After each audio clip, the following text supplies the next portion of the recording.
Hi, welcome to Take Tips and Take Stuff. My name is Ron, and this is a fix for people running Vegas Pro 17 and 18, and you can't import MOV files. I'll show you what happens here.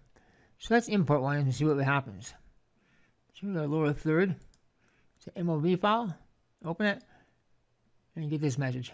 Warning, an error occurred while opening one or more files. The file is an unsupported format. It gives you the details and location.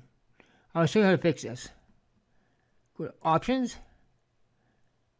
Preferences, Depreciated Features, and here's a whole bunch of features that are not turned on by default. If you want to turn these on, if they could put a check mark beside them to turn them back on.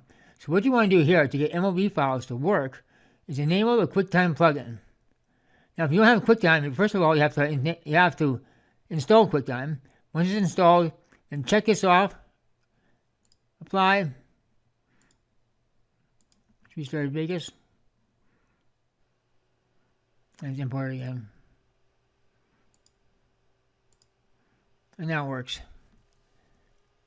So that's all you have to do to get MOV files to work in Vegas Pro 17 and 18 again. If you found this video helpful in any way, please give it a thumbs up, subscribe, and as always, thank you for watching.